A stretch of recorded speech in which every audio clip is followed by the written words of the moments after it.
A wealthy businessman marries his newly hired, plain-looking housekeeper on a dare, but what he uncovers on their wedding night leaves him stunned. Before we dive into the tale, drop a comment below letting us know where you're tuning in from. Now, let's get into the story. The party at the Harrison estate was in full swing. Edward Harrison, the evening's host, stood encircled by his affluent friends, all engrossed in conversations fueled by champagne and inflated egos. Edward, with his usual air of superiority, held the room's attention as he always did. James Caldwell, known for his sharp wit and love of provocation, approached with a mocking grin. Holding a glass of wine, he fixed his gaze directly on Edward. "Edward," James began, his voice dripping with mischief, "you're always saying that money can buy and change anything, that everything in this world can be transformed with the right price." Edward raised an eyebrow, slightly bored. "Isn't it true? Money is the most powerful tool there is. With it, there are no limits." James tilted his head, pretending to consider the response. "It's easy to say that here, surrounded by people who only tell you what you want to hear. But can you prove it?" The group around them fell silent, intrigued by the challenge. Edward set his glass down on a nearby table and crossed his arms, his stance defiant. "And how exactly do you expect me to prove something that's already obvious?" James stepped closer, a sly grin spreading across his face. "I'll bet you $5 million that you can't marry someone outside of our social circle, a woman who doesn't fit your standards of beauty or your world. And there's more. You must stay married to her for 3 months. Convince the world the marriage is real and completely transform her." James' laughter echoed through the room, accompanied by a few murmurs and curious glances. The mood in the group shifted immediately as everyone waited for Edward's response. Edward let out a short, humorless laugh. "You can't be serious, James? Me? Married to a woman outside my standards? For 3 months? That's so ridiculous. It doesn't even deserve an answer." James ignored Edward's initial refusal and casually glanced around the room. That's when he spotted Clara, carrying a tray of champagne glasses across the room. Her hair was tied back in a simple bun, and she wore a spotless black and white uniform.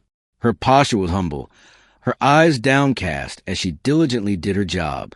James nodded toward her and chuckled. "What about her? Your housekeeper? She's peculiar, completely outside your type, perfect for challenge." Edward followed James' gaze and frowned when he recognized Clara. "You gotta be kidding me. Me married to a housekeeper? That's utterly absurd. Even for you. Why not?" James countered a smile full of provocation. "If money really does buy everything, this should be easy for you, right? After all, you're the great Edward Harrison. Or, are you afraid you'll lose the bet?" The guests around him held their breath, captivated by the rising tension.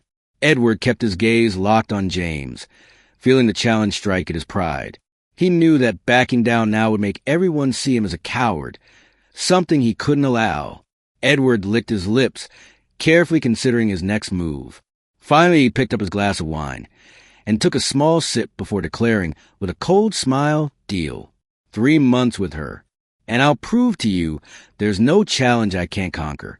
The group erupted in murmurs and laughter, but James simply smiled, satisfied. He extended his hand, and Edward shook it firmly, sealing the agreement. "This is going to be fun," James said with a mocking tone. "But remember, you have to make it look real. I want to see her by your side at events. Dress like a high society lady, and if you fail, I'll be $5 million richer." Edward narrowed his eyes. "I never fail, James. Get ready to open your wallet." The next morning, Clara was in the kitchen washing dishes when she heard footsteps behind her. Turning around, she saw Edward Harrison standing in the doorway, hands in his pockets and his gaze fixed on her. "Mr. Harrison, do you need something?" she asked hesitantly.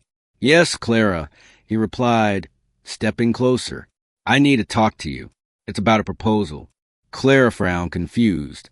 "A proposal?" Edward leaned in slightly, carefully choosing his words. He knew that to convince Clara, he'd need to strike the right tone. "I want you to marry me." The plate slipped from Clara's hands, crashing into the sink and splashing water everywhere. "You heard me right. Edward kept his tone calm, as if discussing business. It's a contract, a marriage of convenience. You'll be my wife for 3 months, and in return, I'll pay you an amount that could change your life. Clara let out a nervous laugh, as though he were joking. That's not funny, Mr. Harrison. I'm not joking. Clara, he pulled a check from his pocket and placed it on the counter. The amount was enough to solve any financial problem for years. You're struggling, aren't you? With this money, you can start fresh. So what do you say? Clara looked at the check and then back at Edward. She knew this man was used to controlling everything around him. It was clear he didn't see her as a person, but rather as a means to achieve something. Why me? She asked, trying to understand. Because you're perfect for it. Edward replied bluntly. It's simple. No one would expect me to marry someone like you. That's exactly why it will work. Edward's brutal honesty made her uncomfortable. Clara wanted to say no, wanted to walk away. But the overdue bills and the weight of caring for her family pressed heavily on her heart. And if I agree, what happens after 3 months? We get divorced. He answered indifferently. No questions, no ties. You go back to your life, and I go back to mine. But you'll be in a much better position than when you started. Clara took a deep breath. She knew entering this arrangement was like selling a part of herself. But maybe it was her only chance to change her reality. I accept, she finally said. Edward smiled, satisfied. Great. Tomorrow you'll be my wife. Clara watched him leave the kitchen with a heavy heart. She knew she was stepping into a dangerous game. But for the first time in a long while, there was hope that things might change. The next morning began with a different tension at the Harrison estate. The staff whispered in the hallways, puzzled by Edward's behavior. After all, it was unusual to see him spending so much time at home, especially dressed formally so early. But for Clara, the day had started like any other, cleaning, organizing, and staying invisible. She was in the side garden, kneeling as she gathered fallen leaves from one of the old trees. The scent of wet grass mingled with the fragrance of flowers, and for a moment, Clara felt a brief sense of peace. Then Edward's shadow interrupted her tranquility. Clara, he called, standing beside her. She stood up quickly, wiping her hands on the edge of her uniform without realizing she was spreading dirt on her apron. Her eyes met Edward's, and she saw something different there, determination and what seemed like expectation. Mr. Harrison, she replied, trying to hide her discomfort. Everything's ready. We're going to the registry office in an hour. Clara blinked, confused. Registry office? Already? Yes. The sooner we start, the better. Edward placed his hands in his pockets, his tone cold and direct. The documents are ready. You just need to sign. Clara's heart raced. Until now, the proposal had seemed distant, an absurd idea she thought she could still reverse.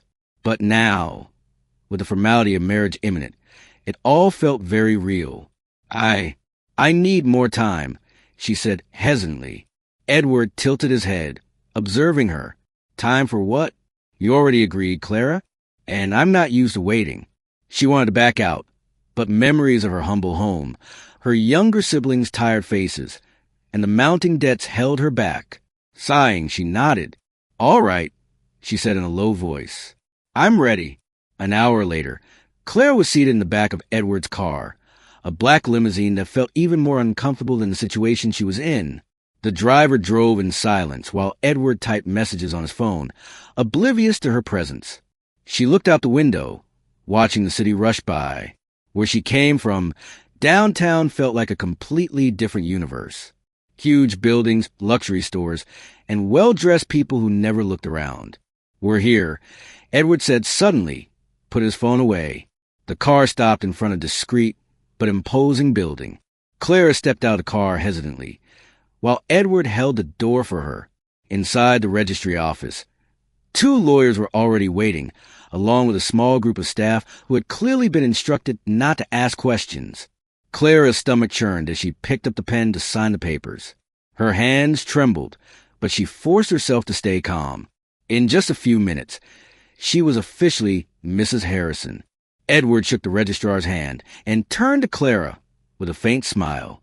Congratulations, we're officially husband and wife now. It's not exactly like that, Clara murmured without looking at him. Edward didn't respond. He simply guided her back to the car, where the silence between them felt even heavier than before. When they arrived at the estate, Clara noticed something different. The curtains had been replaced, the lighting was softer, and a new decoration adorned the main hall. There was something almost theatrical about the atmosphere, as if the entire house was preparing for a grand performance. Edward led her upstairs and stopped in front of the door. He opened it, revealing a luxurious bedroom with an enormous bed, velvet curtains, and a closet larger than the house Clara lived in. "This will be your room," he said, as if it were the most obvious thing in the world. Clara stepped inside, glancing around. Every detail seemed to whisper that she didn't belong there. "It's beautiful," she said, unsure what else to say. "I hope you're satisfied. And remember, you're my wife now. It's important that everyone believes it, especially the people in my circle." Clara turned to him, crossing her arms. "And what exactly do you expect from me, Mr. Harrison?" Edward raised an eyebrow, surprised by her defiance. He was used to being obeyed without question, but Clara didn't seem willing to make things easy. "I expect you to play the part," he said firmly. "Elegant dresses, perfect posture, and no impulsive behavior." Clara let out a short laugh. "Oh, of course, because appearances are all that matter here, aren't they?" Edward frowned but didn't respond. He knew she was right, but wouldn't admit it. "You'll have everything you need. Tomorrow morning, a stylist will come to help you choose appropriate clothes."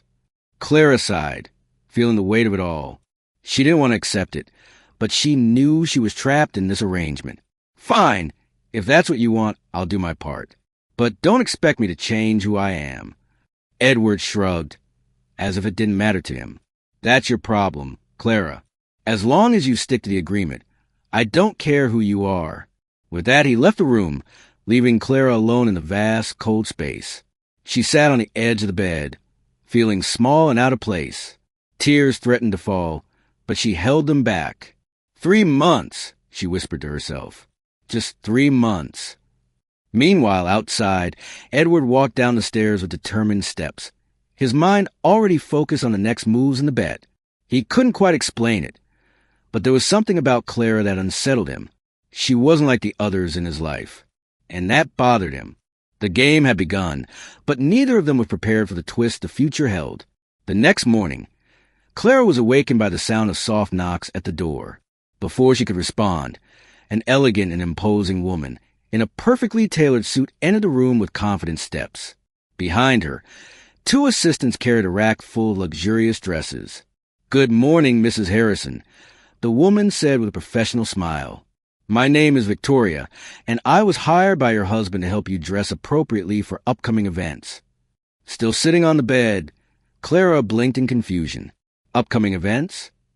Victoria nodded, beginning to arrange the dresses around the room. "Yes, Mr. Harrison believes appearance is essential, especially for someone in your position. That's why he ordered a complete wardrobe for you." Clara scoffed, slowly standing up. "Is this really necessary?" Victoria paused from organizing the dresses and looked directly at Clara without losing her composure. "With all due respect, ma'am, necessary or not, it's what he wants. I suggest you make the most of it." Clara wanted to argue, but practicality won. "Fine, let's just get this over with." Victoria smiled in approval. "Excellent choice." Over the next few hours, Clara was dressed, fitted, and styled, while the assistants discussed fabrics and styles as if she were a doll. Despite feeling uncomfortable, Clara noticed that while the dresses were expensive, they couldn't entirely hide who she was. Deep down, she knew no outfit could truly make her fit into this world. When she finally descended the stairs, Edward was waiting in the main hall, seated in a leather armchair. He glanced up from the tablet he was holding and examined her in silence. "Not bad," he commented, with a tone so indifferent it deeply irritated her.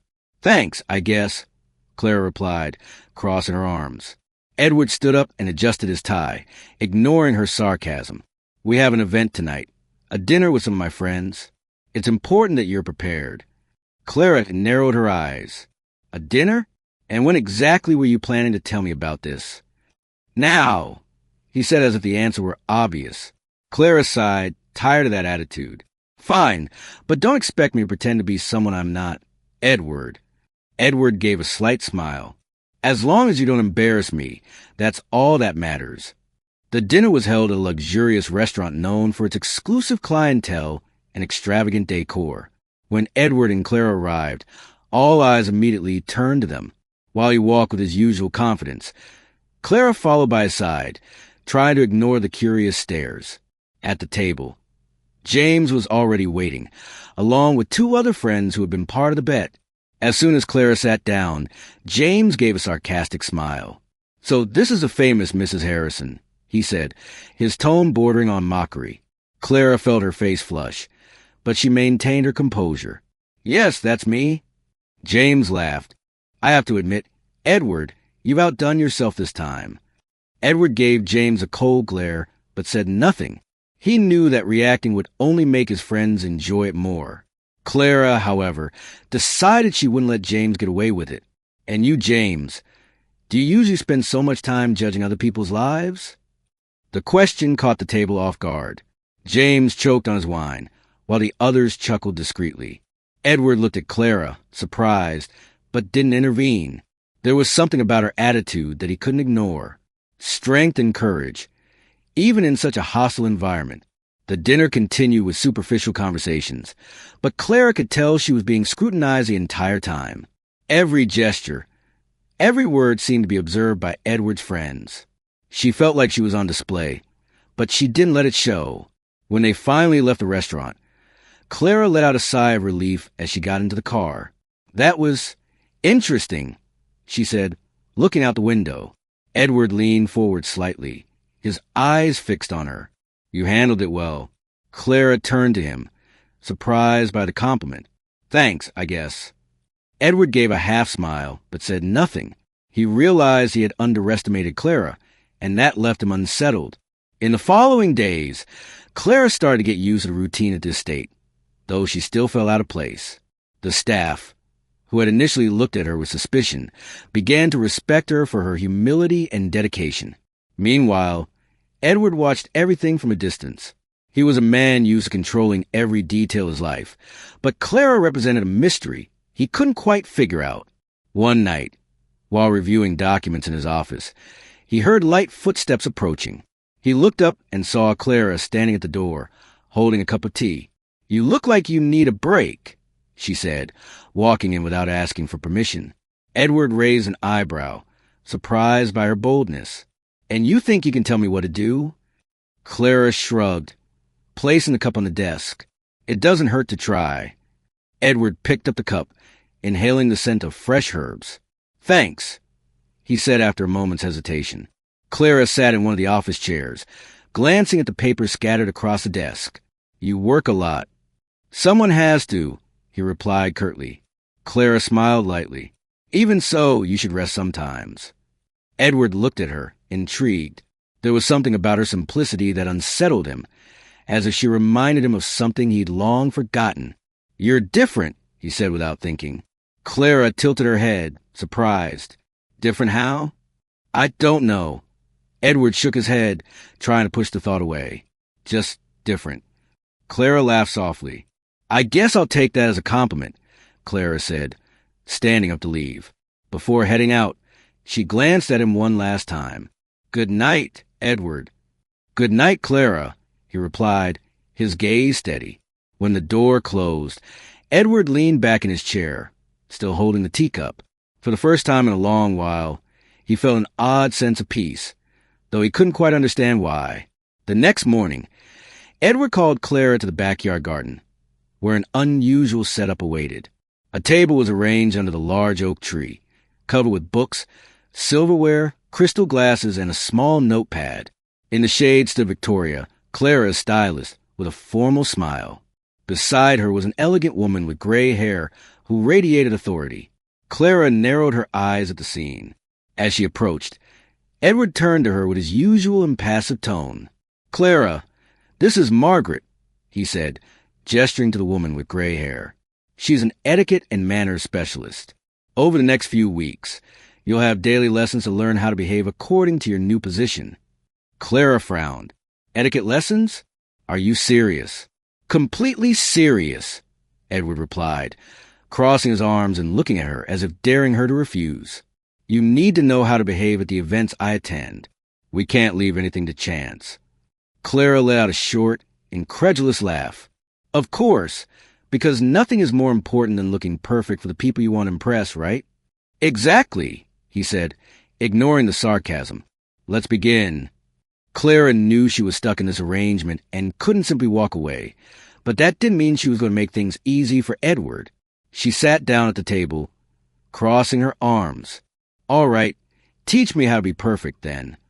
The first lessons were a true test of patience for both of them. Margaret, with her impeccable posture and unshakable calm, demonstrated how to hold a wine glass properly, use the correct utensils, and walk gracefully. Clara, on the other hand, made a point of deliberately making small mistakes just to see Edward's reaction. Clara, Margaret said, holding back a sigh as Clara accidentally dropped a fork on the floor for the third time. You need to focus. I'm trying, Clara replied with a mischievous smile. Edward, observing everything from a distance, narrowed his eyes. Clara, you know this is necessary. Necessary for whom? For you? Because I'm perfectly fine the way I am. Clara shot back, her gaze challenging. It's necessary for both of us, Edward said firmly. I don't make bets to lose. Clara scoffed but picked up the fork again. Despite her rebellious attitude, part of her wanted to show she could learn. Not to please Edward, but to prove he didn't have the power to define who she was. As the days passed, Clara began to notice subtle changes in her routine. The etiquette lessons became less annoying as she started mastering the basics. However, her relationship with Edward remained tense. One evening during dinner, Edward watched Clara closely as she ate, clearly waiting to catch her making a mistake. Aware of his gaze, she placed her fork and knife perfectly on her plate and smiled at him. Are you satisfied? She asked, her tone defiant. Edward gave a half smile. I'll admit you're improving. Well, I'm a dedicated student, Clara replied with a hint of irony. Despite the teasing tone, something felt different between them that night. For the first time, Edward seemed to see Clara as more than just her appearance or her challenging attitude. He was starting to realize she was stronger and smarter than he had assumed. The next morning, Edward took Clara to her first mission in high society, a charity brunch hosted by one of his business partners, Elizabeth Montgomery. Clara, dressed in an elegant blue gown chosen by Victoria, entered the room with Edward, feeling every eye turned toward her. Though nervous, she kept her head high. Elizabeth, a sophisticated and imposing woman, approached him with a polite smile. Edward, darling, and who is this lovely lady? This is my wife, Clara, Edward said with a forced smile. Elizabeth raised her eyebrows in surprise, but quickly masked her reaction with a cordial handshake. It's a pleasure to meet you, Clara. Edward never mentioned he was married. Clara smiled politely, fully aware that Elizabeth was simply being polite. The pleasure is mine. During the brunch, Clara noticed the guests watching her with curiosity, clearly trying to figure out how someone like her ended up with a man like Edward. But instead of feeling intimidated, she used it as motivation. When Elizabeth asked Clara her thoughts on philanthropy, Clara answered honestly, I think helping others shouldn't be limited to events like this. It's something we can all do in our daily lives, even in small ways. Her response caught everyone by surprise. Edward, who was about to intervene, stopped and watched. The guests seemed genuinely impressed. An interesting perspective, Elizabeth said, raising her glass of champagne. Edward, it seems your wife has much to teach us all. Clara felt a mix of pride and relief. For the first time, it seemed like she had managed to hold her own in that unfamiliar world. Back at the estate, Edward stopped in the hallway and turned to Clara. You were impressive today. Clara raised an eyebrow, surprised by the compliment. Is that a compliment? Yes, he said with a faint smile. You manage to win people over, even though you're completely different from them. Clara chuckled, crossing her arms. Maybe because I'm not trying to be like them. Edward looked at her for a moment, as if seeing something new. Maybe that's what makes him so intrigued by you. Clara glanced away, feeling uneasy at his tone. Well, I just did what I thought was right. Keep it up, Clara, he said before walking away. She stood in the hallway, watching him disappear upstairs. For the first time, she felt she was starting to understand Edward. Beneath all the coldness and arrogance, there was something more, something he hid from everyone, even himself. As the weeks went by, the forced coexistence between Clara and Edward began to reveal hidden layers of both. Despite the constant teasing and power games between them, Edward couldn't help but notice that Clara seemed to carry an invisible burden. One night, he found her in the estate's garden, sitting alone on a stone bench. She was holding something in her hands, a small notebook she leafed through absent-mindedly, a melancholy expression on her face. "It's late," Edward said, announcing his presence. Clara startled, quickly closing the notebook. "I couldn't sleep." "Neither could I," he replied, walking toward her. "What are you reading?"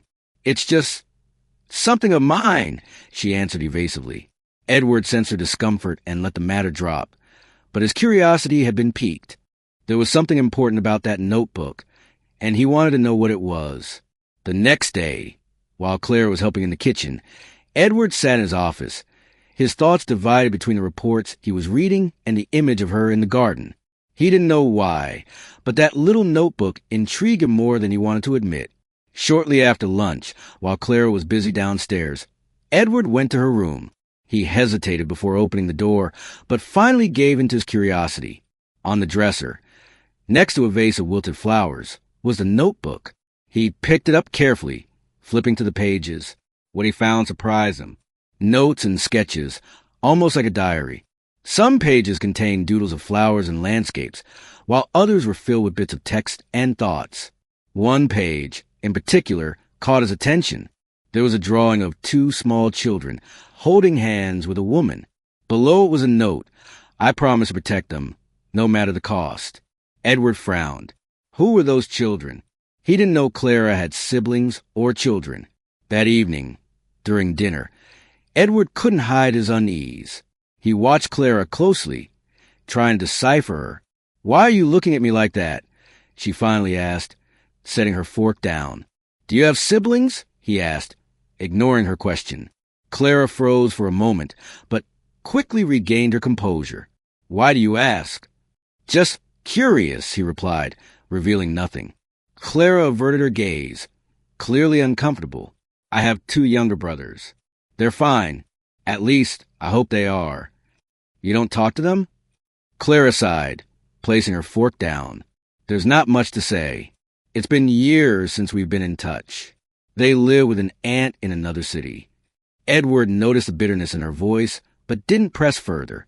He knew there was more to the story, but understood he'd need patience to get answers.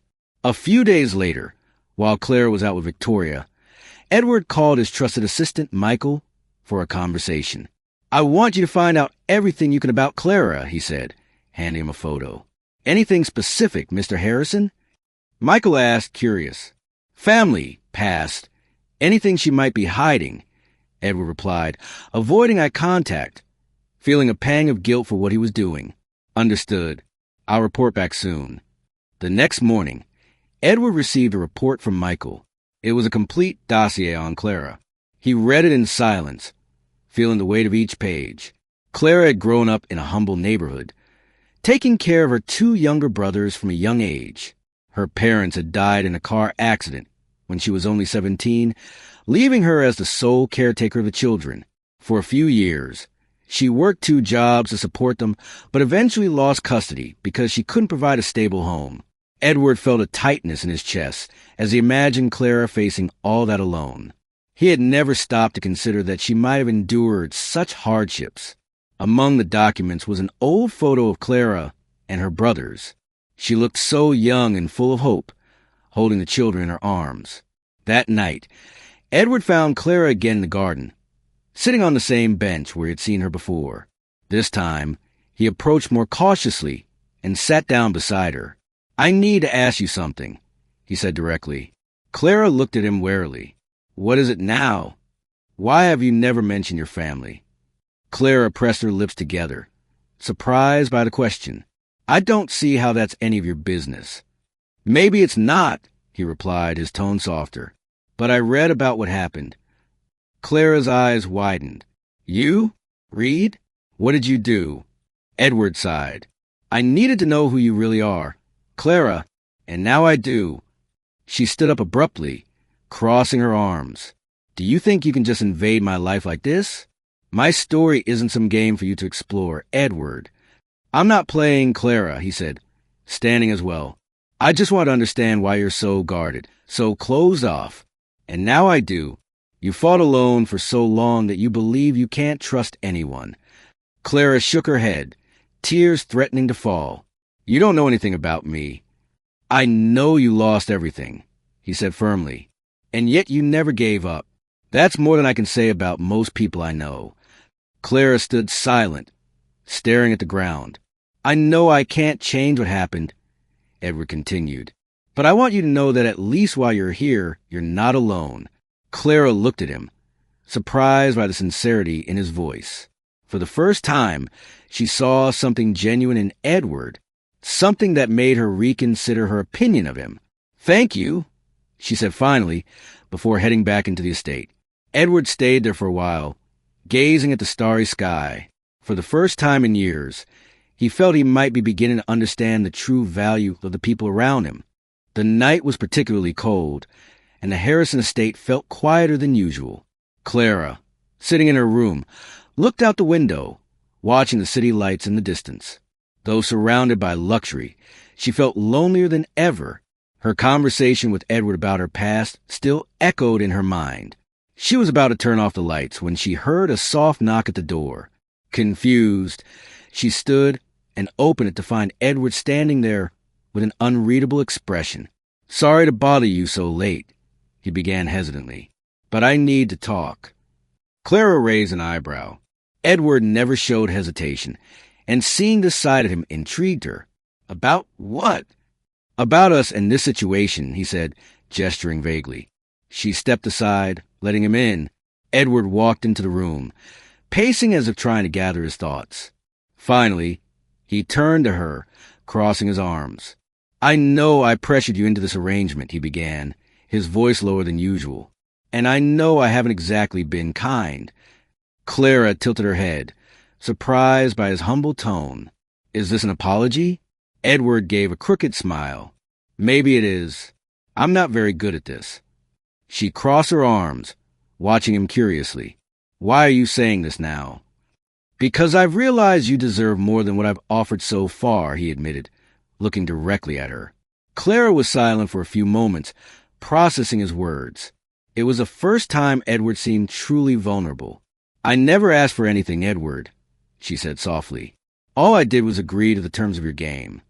"I know," he replied quickly, "but I also know you deserve respect, and that's something I failed to give you." The sincerity in his voice shook something inside her. Clara felt her anger and resentment begin to fade, though she wasn't ready to forgive him entirely. "Respect is a good start," she said finally. Edward nodded, relieved.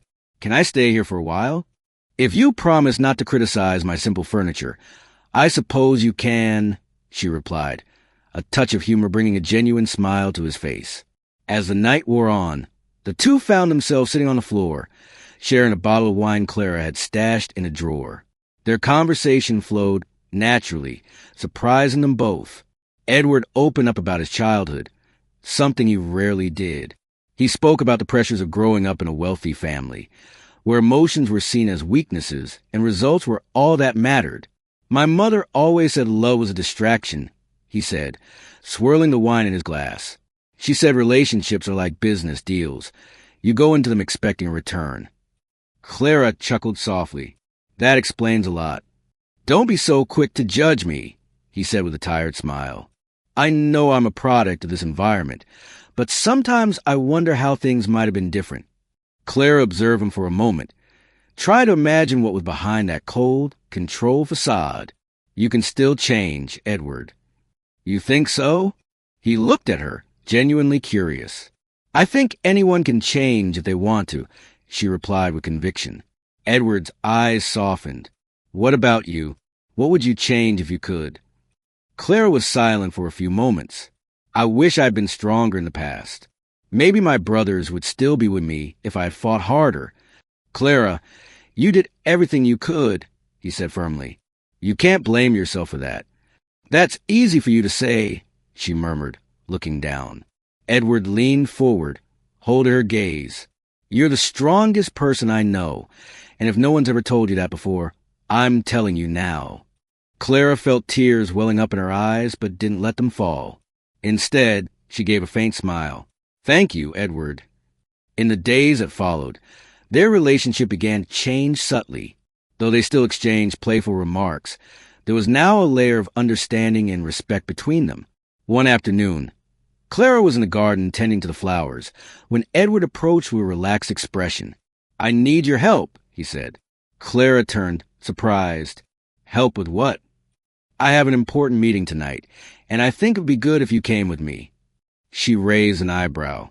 You want me to attend a business meeting with you? Edward nodded. You're my wife, remember? Clara laughed. I thought that was just to fool your friends. Maybe, he said with a slight smile, but I think your perspective could be valuable. She paused, considering the situation. Finally, she nodded. All right, but don't expect me to sit there quietly like some accessory. I wouldn't expect anything less from you, he replied with a glint of amusement in his eyes. That evening, they arrived at the meeting together, and once again, Clara felt all eyes on her. But instead of shrinking back, she held her head high, bolstered by Edward's presence at her side. When one of the investors began questioning the ethical values of a new project, Clara, to everyone's surprise, spoke up. With all due respect, she began, I don't think profit and ethics have to be mutually exclusive. It's possible to achieve financial success without compromising the values that truly matter. The room fell silent, and all eyes turned to her. Edward, standing beside her, couldn't hide his proud smile. The meeting leader, an elderly man in an impeccable suit, nodded slowly. An interesting perspective, Mrs. Harrison. I'd like to hear more. Edward looked at Clara with admiration, once again realizing how different she was from anyone he had ever known. Back at the estate, Clara was exhausted but satisfied. She kicked off her shoes and collapsed on the living room sofa. Edward entered shortly after, hands in his pockets. He watched her for a moment before speaking. You were incredible tonight. Thank you, she said with a tired smile. I'm not just saying that to flatter you, he continued. I truly think you have something special, Clara. She looked at him, surprised by his honesty. Edward, what's happening to you? He laughed, sitting next to her. Maybe you're changing me. Clara gave a faint smile but didn't respond. Deep down, she knew something was shifting between them, though she wasn't sure what it meant. The week passed quickly, and Edward decided it was time to introduce Clara to the most exclusive circle of society. The famous annual elite ball, a luxurious event attended by the country's most powerful names. Clara, however, didn't share his enthusiasm. When Edward first mentioned the event, she nearly dropped her coffee cup. A ball? What do you mean, a ball? She asked, eyebrows raised. It's an important event, Edward explained calmly. And now, as my wife, you'll be the center of attention. Clara huffed, crossing her arms. Edward, I can barely handle formal dinners. Do you really think I'll feel comfortable in a place full of people judging every detail about me? He shrugged. You've already proven you can handle difficult situations. It won't be as bad as you think. Clara narrowed her eyes. Easy for you to say. You were born into this world. I'm going to be a target in there, and you know it. Edward sighed, rubbing his temple. Yes, they'll judge you, but you don't have to care about that. You're not there to please them. Then why am I going? She asked. Because it matters to me, Edward replied sincerely. Clara stayed silent for a few moments, realizing that, for the first time, Edward wasn't forcing or demanding. He was asking. All right, she said finally, but if anyone insults me, I'm going to respond. Edward gave a slight smile. That's all I expect from you. On the day of the ball, Victoria and her team arrived early to prepare Clara. The estate was transformed into an improvised atelier, with fabrics, jewelry, and makeup artists occupying every corner. Clara looked visibly uncomfortable as the team adjusted a gown on her, a long, elegant silver dress with shimmering details. She glanced at herself in the mirror, barely recognizing the woman staring back at her. "You look stunning," Victoria said, adjusting the hem of the dress. Clara gave a hesitant smile. "I don't know. It doesn't feel like me." Victoria took her hands gently. "You may be wearing something different, but you're still you. Don't forget that." Clara nodded, taking a deep breath. She needed all the courage she could muster to face what lay ahead. When she descended the stairs, Edward was waiting in the grand entry hall, dressed in a flawless tuxedo. As he saw her, he stopped, his eyes scanning every detail. "You look breathtaking," he said, his tone more honest than formal. Clara blushed slightly, glancing away. "Thank you. You don't look so bad yourself." Edward offered his arm, and she took it, feeling like she was stepping into uncharted territory. The ballroom where the ball was held was a spectacle in itself.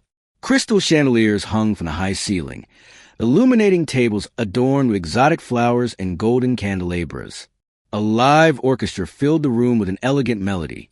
As soon as Clara and Edward entered, all eyes turned toward them. There were whispers, evaluating glances, and even a few stifled laughs. Clara's stomach twisted, but she kept her head held high, remembering Edward's advice. "They're all staring at me," she whispered, leaning toward Edward. "Let them stare," he replied calmly. "They've got nothing better to do." Clara gave a faint smile, appreciating his support. The evening began with formal introductions. Edward guided her from one group to another, presenting Clara as his wife. Some were polite but distant, while others were openly condescending. One woman in particular, Vanessa Montgomery, stood out, tall, blonde, and strikingly beautiful. She radiated an air of superiority. Vanessa approached Edward with a charming smile, entirely ignoring Clara. "Edward, darling, it's so good to see you," Vanessa said, lightly placing a hand on his arm. "And who is this distinguished young lady?" Clara narrowed her eyes, but before she could respond, Edward stepped in. "Vanessa, this is my wife Clara." Vanessa raised her eyebrows, as if she had heard something absurd, but quickly masked it with a polite handshake. "Of course, a pleasure to meet you, Clara." "The pleasure is all mine," Clara replied, keeping her composure. Vanessa tilted her head slightly, assessing Clara like a predator sizing up its prey. "You know, Clara, it takes a lot of courage to step into this world. Not everyone can handle it." Clara offered a sweet smile, but her eyes were sharp. "Thank you for the advice. I imagine it must be difficult, especially for those who try too hard." Edward suppressed a laugh, as Vanessa recoiled slightly, visibly unsettled. When the music shifted to a waltz, Edward extended his hand to Clara. "Shall we dance?" Clara hesitated, glancing around the room. "I'm not very good at this." "Neither am I," he said with a smile. "But let's pretend we are." She took his hand, and they moved to the center of the ballroom. As they danced, Clara realized that despite everything, she felt surprisingly at ease by Edward's side. "You're doing well," he said, guiding her across the floor. "Maybe that's because you're not stepping on my feet," she teased. Edward chuckled, and for a moment, it felt like they were in a world of their own, far from the judgmental stares. Later that night, as Clara rested at a table, one of Edward's friends, James, approached. "So, Clara," he began with an ironic smile, "how are you enjoying your role as the perfect wife?" Clara crossed her arms, meeting his gaze. "Quite well, thank you." James laughed, though there was a cruel undertone to it.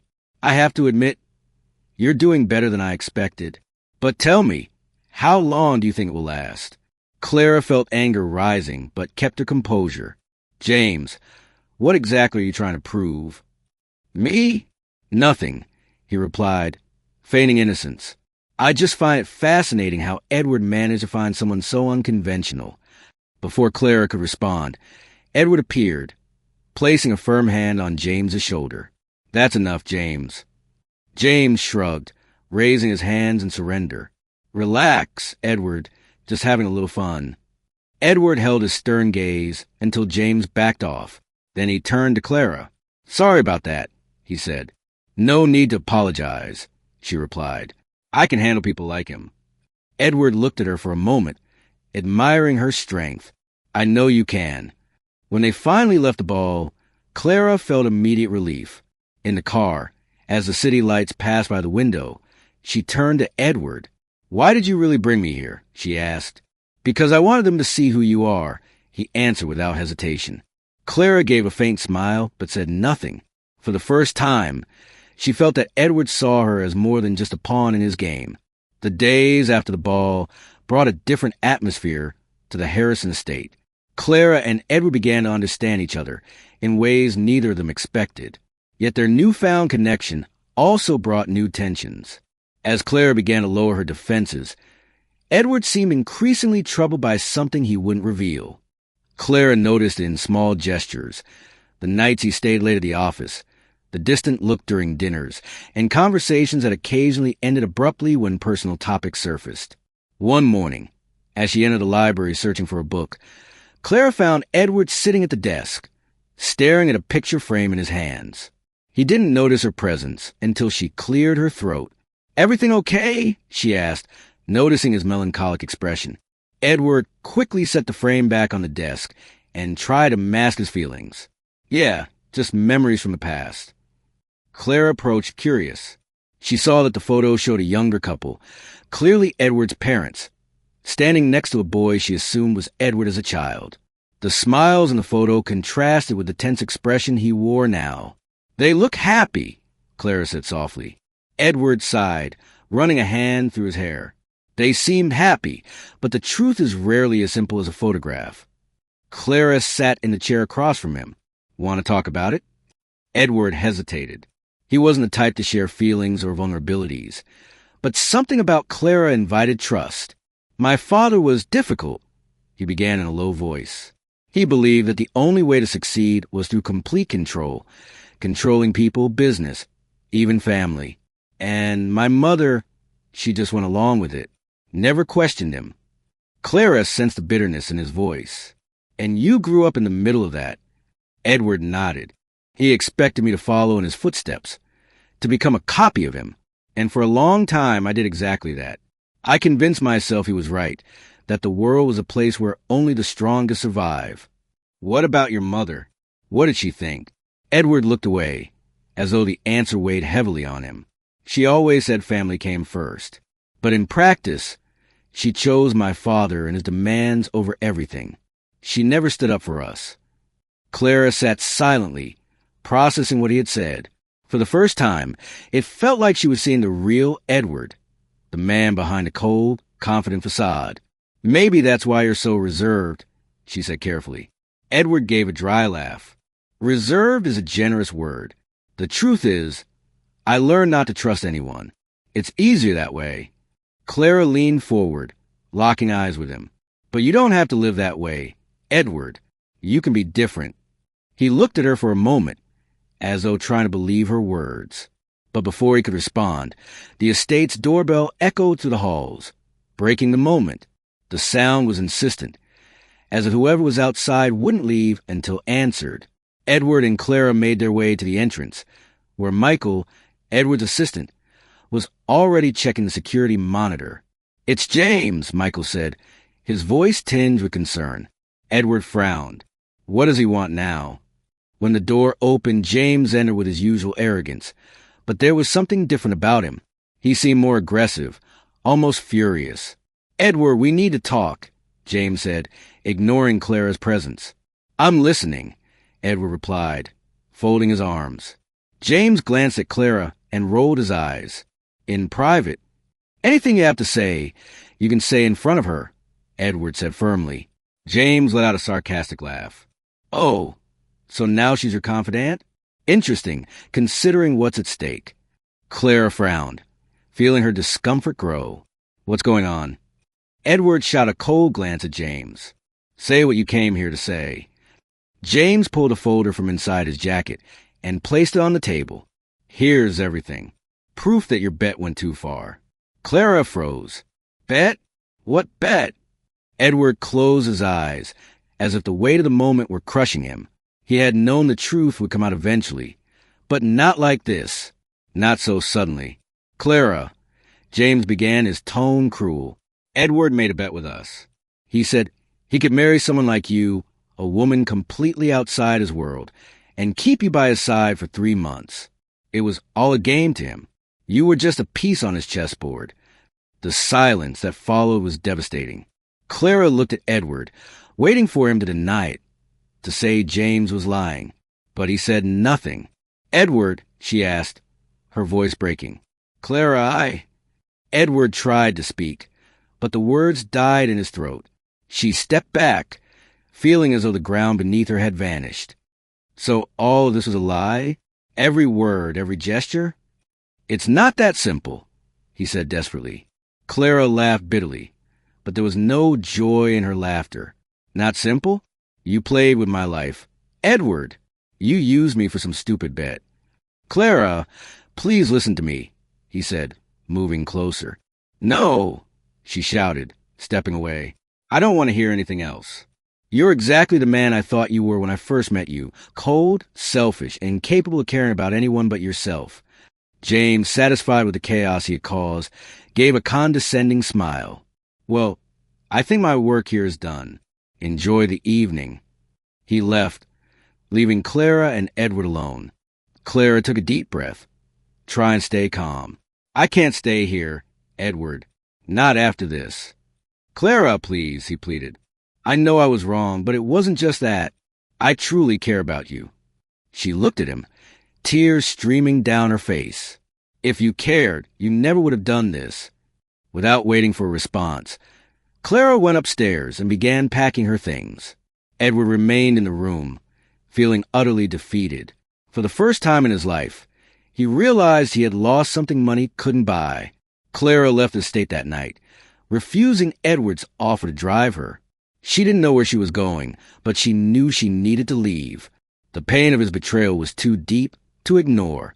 As the rideshare car took her away, Clara stared at the city lights, trying to find a way back to herself. Edward, meanwhile, stayed alone in his study, staring into the emptiness. He knew he had made the greatest mistake of his life, and now all he could do was face the consequences. Clara spent the following weeks away from the Harrison estate, staying in a modest boarding house on the outskirts of the city. She used part of the money Edward had given her to rent a small room and began looking for work. The void left by his betrayal was hard to ignore, but Clara knew she had to move forward. Edward, on the other hand, felt the weight of her absence. The estate, once full of life during the months Clara had been there, now seemed cold and lifeless. He spent his night secluded in his office, staring at the folder and the contract that had started it all. One afternoon, Michael entered the office holding a piece of paper. "Mr. Harrison," he said hesitantly, "I've managed to locate Mrs. Clara." Edward looked up, surprised. He had asked Michael to find out where she was, but wasn't sure if she would ever let him approach her again. "Is she all right?" he asked, his voice softer than he intended. "She's working as a waitress at a cafe downtown," Michael replied. Edward remained silent for a moment, processing the information. He knew he had to see her, but also knew he couldn't just show up without something meaningful to say. "Get the car ready," he said at last. Clara was wiping down a table in the small cafe where she had started working when she heard the bell above the door chime. She didn't pay much attention, accustomed to the comings and goings of customers, until she heard a familiar voice. "Clara." She turned and saw Edward standing there, dressed in a flawless suit but with a look she had never seen before. "Edward," she said, surprised and wary, "what are you doing here?" He stepped forward but kept a respectful distance. "I needed to talk to you." "There's nothing for us to talk about," she replied, turning back to the table she was cleaning. "Please, just give me 5 minutes," he said, almost pleading. Clara stopped and looked at him. There was something different about his posture, more humble, against her better judgment. She nodded. "5 minutes," she said, motioning to an empty table. Edward sat down while Clara remained standing, arms crossed. "I know I'm the last person you want to see," he began softly, "and I know what I did was unforgivable." "Then why are you here?" she asked firmly. Because I realize you deserve so much more than I gave you, he said. And I want to make things right, if you'll let me. Clara let out a bitter laugh. Make things right? Edward, you turned my life into a game. You used me to feed your ego. How exactly do you plan to fix that? Edward took a deep breath, running a hand through his hair. I donated the money from the bet, every penny. I don't want any of it tied to what happened between us. Clara looked at him, surprised. You did that? Yes, but I know that doesn't erase what I did to you. I just want you to know that I regret it deeply. She was silent for a moment, processing his words. And what do you want from me now, Edward? She finally asked. I want a chance to prove I can be different, he said sincerely. Not as part of a game, but because I care about you. Clara felt her heart tighten. She wanted to believe him, but the fear of being hurt lingered. I need time, she said, her voice trembling. Edward nodded, respecting her decision. I'll wait as long as it takes. The weeks that followed brought significant changes to both their lives. Edward began participating in social projects, something Clara had mentioned during their conversations at the estate. My father was difficult, he began in a low voice. He believed that the only way to succeed was through complete control, controlling people, business, even family. And my mother, she just went along with it, never questioned him. Clara sensed the bitterness in his voice. And you grew up in the middle of that. Edward nodded. He expected me to follow in his footsteps, to become a copy of him. And for a long time, I did exactly that. I convinced myself he was right, that the world was a place where only the strongest survive. What about your mother? What did she think? Edward looked away, as though the answer weighed heavily on him. She always said family came first. But in practice, she chose my father and his demands over everything. She never stood up for us. Clara sat silently, processing what he had said. For the first time, it felt like she was seeing the real Edward, the man behind the cold, confident facade. Maybe that's why you're so reserved, she said carefully. Edward gave a dry laugh. Reserve is a generous word. The truth is, I learned not to trust anyone. It's easier that way. Clara leaned forward, locking eyes with him. But you don't have to live that way. Edward, you can be different. He looked at her for a moment, as though trying to believe her words. But before he could respond, the estate's doorbell echoed through the halls, breaking the moment. The sound was insistent, as if whoever was outside wouldn't leave until answered. Edward and Clara made their way to the entrance, where Michael, Edward's assistant, was already checking the security monitor. It's James, Michael said, his voice tinged with concern. Edward frowned. What does he want now? When the door opened, James entered with his usual arrogance, but there was something different about him. He seemed more aggressive, almost furious. Edward, we need to talk, James said, ignoring Clara's presence. I'm listening, Edward replied, folding his arms. James glanced at Clara and rolled his eyes. In private. Anything you have to say, you can say in front of her, Edward said firmly. James let out a sarcastic laugh. Oh, so now she's your confidant? Interesting, considering what's at stake. Clara frowned, feeling her discomfort grow. What's going on? Edward shot a cold glance at James. Say what you came here to say. James pulled a folder from inside his jacket and placed it on the table. Here's everything. Proof that your bet went too far. Clara froze. Bet? What bet? Edward closed his eyes, as if the weight of the moment were crushing him. He had known the truth would come out eventually, but not like this. Not so suddenly. Clara. James began, his tone cruel. Edward made a bet with us. He said he could marry someone like you, a woman completely outside his world, and keep you by his side for 3 months. It was all a game to him. You were just a piece on his chessboard. The silence that followed was devastating. Clara looked at Edward, waiting for him to deny it, to say James was lying. But he said nothing. Edward, she asked, her voice breaking. Clara, Edward tried to speak, but the words died in his throat. She stepped back, feeling as though the ground beneath her had vanished. So all of this was a lie? Every word, every gesture? It's not that simple, he said desperately.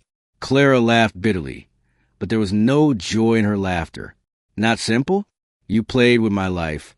Edward, you used me for some stupid bet. Clara, please listen to me, he said, moving closer. No, she shouted, stepping away. I don't want to hear anything else. You're exactly the man I thought you were when I first met you, cold, selfish, and incapable of caring about anyone but yourself. James, satisfied with the chaos he had caused, gave a condescending smile. Well, I think my work here is done. Enjoy the evening. He left, leaving Clara and Edward alone. Clara took a deep breath, trying to stay calm. I can't stay here, Edward. Not after this. Clara, please, he pleaded. I know I was wrong, but it wasn't just that. I truly care about you. She looked at him, tears streaming down her face. If you cared, you never would have done this. Without waiting for a response, Clara went upstairs and began packing her things. Edward remained in the room, feeling utterly defeated. For the first time in his life, he realized he had lost something money couldn't buy. Clara left the estate that night, refusing Edward's offer to drive her. She didn't know where she was going, but she knew she needed to leave. The pain of his betrayal was too deep to ignore. As the rideshare car took her away, Clara stared at the city lights, trying to find a way back to herself. Edward, meanwhile, stayed alone in his study, staring into the emptiness. He knew he had made the greatest mistake of his life, and now all he could do was face the consequences. Clara spent the following weeks away from the Harrison estate, staying in a modest boarding house on the outskirts of the city. She used part of the money Edward had given her to rent a small room and began looking for work. The void left by his betrayal was hard to ignore, but Clara knew she had to move forward. Edward, on the other hand, felt the weight of her absence. The estate, once full of life during the months Clara had been there, now seemed cold and lifeless. He spent his nights secluded in his office, staring at the folder and the contract that had started it all. One afternoon, Michael entered the office holding a piece of paper. Mr. Harrison, he said hesitantly, I've managed to locate Mrs. Clara. Edward looked up, surprised. He had asked Michael to find out where she was, but wasn't sure if she would ever let him approach her again. Is she all right? He asked, his voice softer than he intended. She's working as a waitress at a cafe downtown, Michael replied. Edward remained silent for a moment, processing the information. He knew he had to see her, but also knew he couldn't just show up without something meaningful to say. Get the car ready, he said at last. Clara was wiping down a table in the small cafe where she had started working when she heard the bell above the door chime. She didn't pay much attention, accustomed to the comings and goings of customers, until she heard a familiar voice. Clara. She turned and saw Edward standing there, dressed in a flawless suit, but with a look she had never seen before. Edward, she said, surprised and wary. What are you doing here? He stepped forward but kept a respectful distance. I needed to talk to you. There's nothing for us to talk about, she replied, turning back to the table she was cleaning. Please, just give me 5 minutes, he said, almost pleading. Clara stopped and looked at him. There was something different about his posture, more humble. Against her better judgment, she nodded.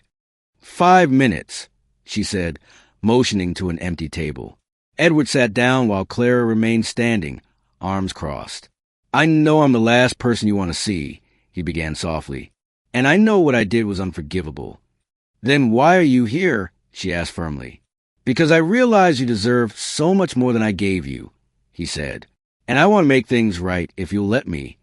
Clara let out a bitter laugh. Make things right? Edward, you turned my life into a game. You used me to feed your ego. How exactly do you plan to fix that? Edward took a deep breath, running a hand through his hair. I donated the money from the bet, every penny. I don't want any of it tied to what happened between us. Clara looked at him, surprised. You did that? Yes, but I know that doesn't erase what I did to you. I just want you to know that I regret it deeply. She was silent for a moment, processing his words. And what do you want from me now, Edward? She finally asked. I want a chance to prove I could be different, he said sincerely. Not as part of a game, but because I care about you. Clara felt her heart tighten. She wanted to believe him, but the fear of being hurt lingered. "I need time," she said, her voice trembling. Edward nodded, respecting her decision. "I'll wait as long as it takes." The weeks that followed brought significant changes to both their lives. Edward began participating in social projects, something Clara had mentioned during their conversations at the estate. "I never want to hurt you again, Clara. I just want you to know that the man you met during that stupid contract is gone. You showed me that life is about so much more than power or money. I'm here because I want to be a man worthy of you." Clara's heart raced, but she kept her composure. His words sounded sincere, but the wounds of betrayal weren't fully healed. "Have you really changed, Edward?" she asked, almost in a whisper. "I'm trying, Clara," he said firmly. "And all I want is a chance to show you, not with words, but with actions." Clara remained silent, searching his eyes for sincerity. Finally, she said, "Change takes time, Edward, so does forgiveness." "I know," he replied with a faint smile, "and I'm willing to wait as long as it takes." The weeks that followed were filled with encounters between Clara and Edward. He took her to see the social projects he had started, while she invited him to see her world at the cafe. Gradually, Clara began to notice that the man by her side now was different from the one she had met months ago. One day, Edward invited her to a charity event in an underserved neighborhood where he had been working. Clara accepted, curious to see how he behaved in those settings. During the event, as Edward spoke about the changes being implemented in the community, he looked directly at Clara in the audience and smiled. After his speech, he approached her and extended his hand. "Come with me. I want to show you something." Edward led her back to the estate, specifically to the garden, where so many important conversations had taken place. But this time, the place was transformed. The garden was illuminated by rows of lights hanging from the trees, and a path of flower petals led to an arch decorated with white and red roses. Under the arch, a small table with 2 chairs was set, complete with a bottle of wine and 2 glasses waiting for them. Clara was speechless as she took in the scene. "Edward, what is this?" "Something I needed to do," he said, guiding her down the path. When they reached the arch, Edward held her hands firmly. "Clara, you've changed my life in ways I never could have imagined. Before you, I was an empty man, obsessed with control and success. But you showed me what truly matters: people, connections, love." Clara's eyes filled with tears, but she let him continue. "I know our beginning was wrong, and I can't change the past, but what I could do is promise you a better future, if you'll let me." Edward released her hands for a moment and pulled a small velvet box from his pocket. He slowly knelt down, looking at her with the most vulnerable expression Clara had ever seen. "Clara," he began, his voice trembling, "I don't want you to be my wife because of a contract or a bet. I want you to be my wife because I love you. I want to build a life with you based on respect, trust, and true love. Will you marry me? For real this time?" Clara covered her mouth with her hands, tears streaming freely down her face. Her heart was torn between the pain of the past and the hope for the future. But as she looked at Edward, she saw sincerity, regret, and love. "Yes, Edward," she said, her voice trembling. "I accept." Edward's face lit up with a radiant smile as he slipped the ring onto her finger. He stood up, pulling her into a tight embrace, and the 2 of them remained there under the lights in the floral arch, as if the world around them had disappeared. The ceremony took place 2 months later in the same garden. This time, the setting was even more breathtaking, adorned with fresh flowers and candles that created a magical atmosphere. Clara wore a white dress with delicate embroidery, her hair styled in an elegant bun with small white flowers woven through it. Edward, in a classic black suit, stood at the altar, his eyes shining with emotion. As Clara walked down the aisle, each step carried the promise of a new beginning. The guests, friends, volunteers, and people who had become significant in both their lives watched in silence, moved by the union that was finally happening in a genuine way. During the vows, Edward held Clara's hands and said, "Clara, you are the best thing that has ever happened to me. I promise to love you, respect you, and stand by your side through every moment, good or bad. Thank you for giving me the chance to become a better man." With tears in her eyes, Clara replied, Edward, you've shown me that people can change and that true love requires courage. I promise to walk by your side, always, as we build our life together." When the officiant pronounced them husband and wife, they kissed as the crowd erupted into warm applause and petals were tossed into the air. The reception was filled with music, laughter, and dancing. Edward and Clara, hand in hand, cherished every moment, knowing they had overcome the past and were ready to build a future together. What do you think?